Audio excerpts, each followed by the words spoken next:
Okay, so this video is all about my 10 most surprising, interesting things that I experienced and saw on my recent trip to Ethiopia. I am back at home in Paris right now, but I'm going to show you pictures, videos from my trip of things that either made me go like, oh, okay, cool, cool, cool, or things that made me go, cool, cool, cool. So there's a lot to get into, and if you stick around to the end, I'm going to give you a bonus, which is my my one scary experience that actually happened in Ethiopia. I survived it, I'm okay, but I was definitely a little terrified. But first, let's talk about my first impression of Ethiopia, which was definitely a surprise, and it's when I stepped off the plane. When I first stepped off the plane in Ethiopia, the smell shocked me.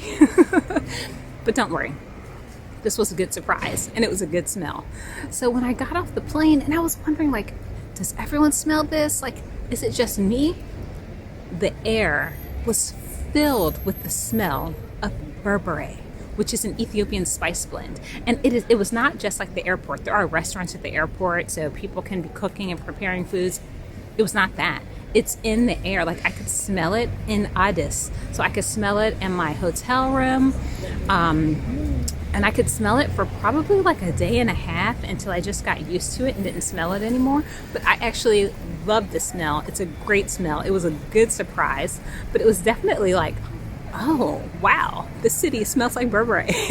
And like, I wonder if, like, when people leave Ethiopia, or if someone comes to Paris, like, does Paris have a smell that hits you when you get off the airport? Like, I know the city of Paris might have some unique smells depending upon where you are, but like, is there a universal smell? Because like, maybe I wouldn't smell it. I've lived here for so long. Maybe the U.S. has a certain smell. I don't know. It took me by surprise. It was a good surprise, but I could even smell it in my clothes after I got home. But it was a really nice thing. Let's talk about the Christians. So it's fitting. I have a church right behind me right now, but let's talk about Christianity. So I knew that Christianity is popular in Ethiopia. I was there during the fasting season. So I was there during March and April. So it's a time, like a holy time. But what shocked me about the Christians is how similar a lot of things were to Muslims.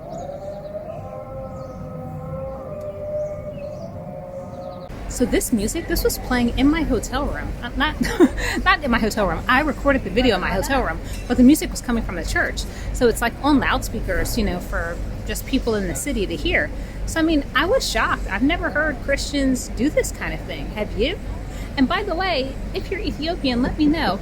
Is this only done during like the holy time, during the fasting time? Or is this just kind of like every Sunday, every whatever day? Like, is this typical? So apparently in Ethiopia on holy days, Christians cover their hair the same way Muslims do. Definitely cool to see, and it was definitely a surprise. Now, I knew that in West Africa I've seen people carrying things on their heads, but I didn't know that in Ethiopia people do that too. It's different, but check this out. I saw people carrying injera on their heads, carrying different things. I was just surprised that people also would carry things. Now, keeping in the trends of carrying things, I was also really surprised by how food delivery happens. Now, I didn't get any good pictures of it. I'm sorry.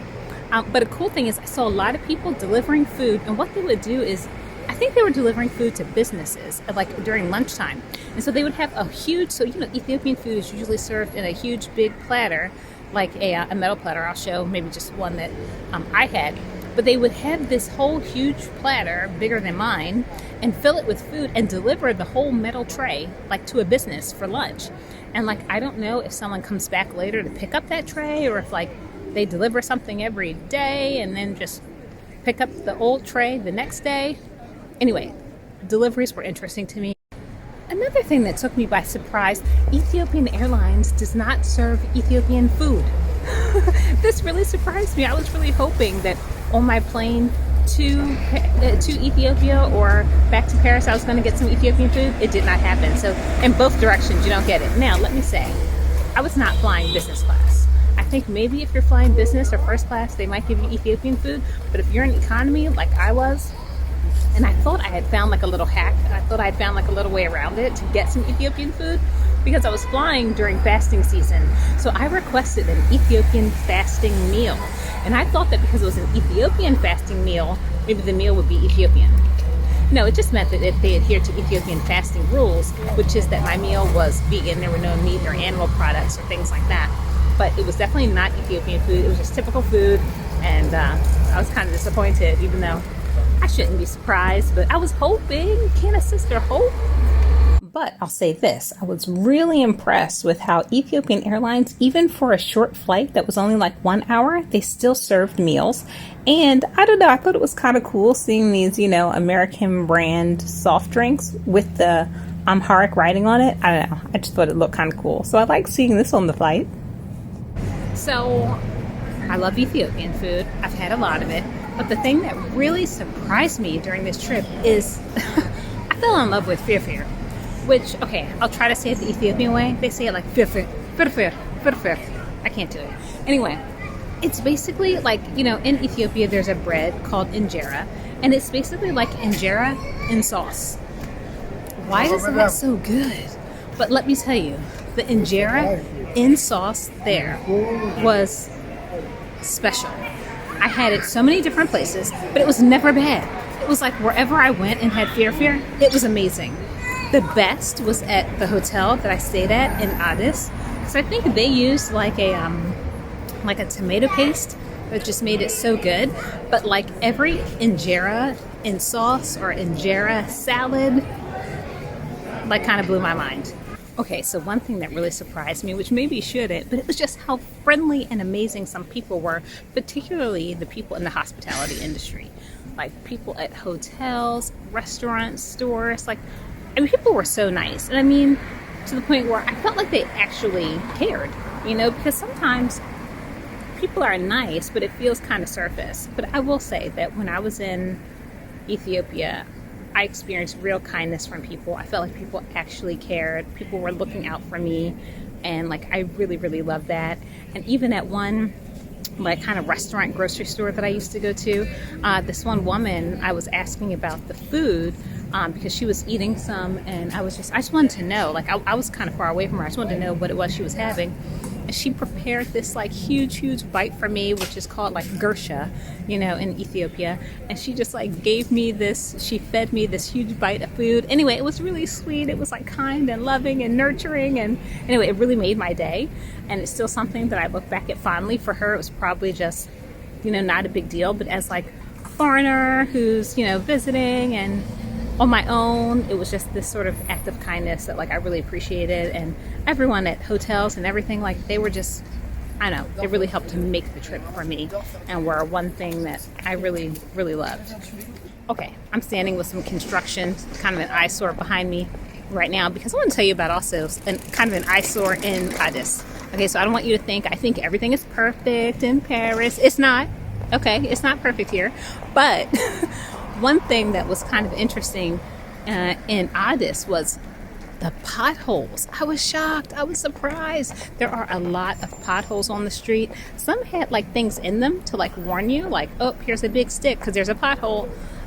Even calling it a pothole, there's just a big hole in the road. I took a picture of one or two, but there were a lot, and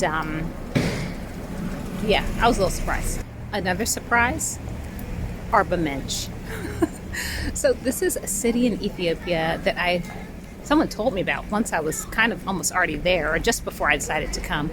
I didn't know about it. I knew that Harar seemed cool, Lalibela seems like a cool place to visit, but those places are not safe to visit right now because of the political situation going on in Ethiopia.